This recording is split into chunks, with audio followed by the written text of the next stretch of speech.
Good afternoon from the KUOW newsroom. This is Seattle Now. I'm Patricia Murphy with a roundup of today's top stories. It's Friday the 13th.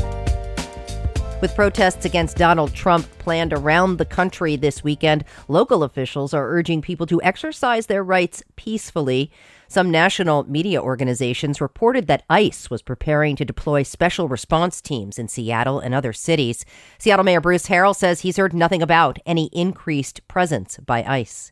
We are aware of rumors and media reports about tactical ICE teams being deployed in Seattle, but to be clear, as I think we've been on many occasions, the city does not coordinate with ICE, and we do not receive notification from ICE or the Department of Homeland Security about special tactical teams.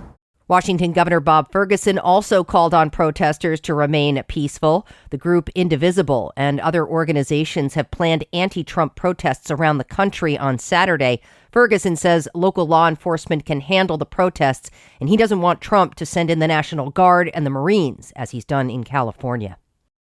Amazon is among the major corporate sponsors for Saturday's military parade in Washington, D.C. The Seattle-based company is named in promotional materials by the organizer. The unusual military display is expected to cost at least $25 million, much of that covered by taxpayers. More than 6,000 troops are poised to march on a day that also marks President Trump's birthday.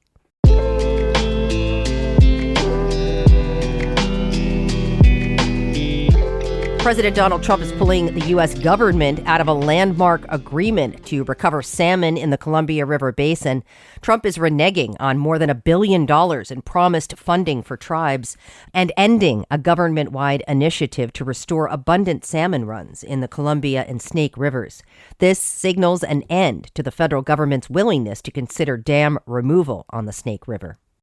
The Washington Attorney General's office is suing a group of low-income housing providers that promised seniors luxury apartments that turned out to be run down and unsafe. Ann Dornfeld reports. The suit involves apartment complexes in Tacoma, Everett, Mill Creek, Sequim, and Arlington, run by FPI Management, Inc. Attorney General Nick Brown says instead of the resort-like facilities seniors were promised, they got ongoing maintenance issues, intruders due to lax security, and cases of serious mold intrusion. When the idea that elderly people living on the margins financially would make a move into a place that was unsafe and unhealthy for them really kind of angers me, frankly. The suit also alleges low-income tenants were not informed that their rent could be raised to the top end of the range, even if their income stayed the same or decreased. FPI Management did not immediately respond to a request for comment. Ann Dornfeld, KUOW News. Child safety advocates are calling for a review of Washington's Amber Alert and family court system. It comes in response to the deaths of the three Decker sisters near Leavenworth nearly 2 weeks ago. We don't want other young girls and young boys and mothers to have to face this type of heartbreak and tragedy in the future, but say, what do we need to do with our system to make it better, to work together, to collaborate with all of the stakeholders. That's former Chelan County Sheriff and current state representative Brian Burnett. Burnett was among the speakers outside Seattle's City Hall this morning who want to review parenting plans and visitation rights to make sure children and families are safe. Wenatchee police had asked the state patrol to issue an Amber Alert for the missing girls, but instead got an endangered missing persons advisory, which does not send out cell phone alerts. Boeing is again under intense scrutiny after one of its 787 Dreamliner planes crashed Thursday in India. The Air India plane was built in Everett, according to aviation analytic firm Cirium. Everett and Renton hold two of the company's primary factories for building the planes. The plane went down shortly after takeoff, killing 241 people aboard. Only one passenger survived.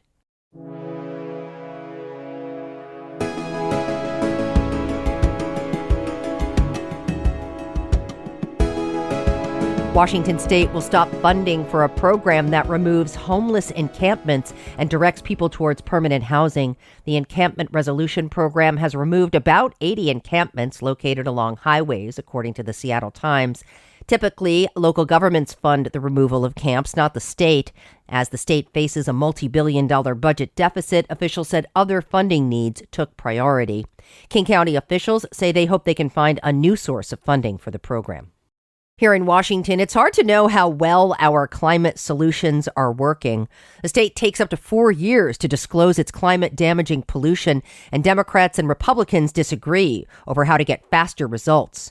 John Ryan reports. Washington's latest numbers on its carbon emissions are 4 years old. Matt Banky is a Republican state senator. My bill actually just tried to speed it up to say, let's do this annually and let's get more current, accurate data so we can make better decisions. The Democrat-controlled legislature passed Banky's bill to require speedier disclosures of carbon emissions, but not before pushing its requirement for annual reporting down the road 5 years. Democrats say the delay will save money as the state faces severe budget pressures. Major polluters, including Amazon and Microsoft, publicly report their emissions within months. John Ryan, KUOW News. Heads up, East Side drivers. All lanes of northbound 405 between Renton and Bellevue will close at 11:30 tonight and won't reopen until early Monday morning. Crews are working on an express toll lane project. Also, the eastbound lanes of I-90 between Seattle and Mercer Island are closing tonight at 10. They'll reopen early Saturday morning. Next week on Seattle Now, as we mentioned earlier, President Trump has ended the Columbia River Basin Agreement meant to restore salmon runs, but the struggle to define the river's future is far from over, especially for the chairman of the Nez Perce tribe. Because as he puts it, the tribe is speaking the truth. The fish are speaking the truth. And that if people are sincere about going forward and actually making progress here and not just sweeping it aside for at least another 4-year pause of progress, what it will take is change.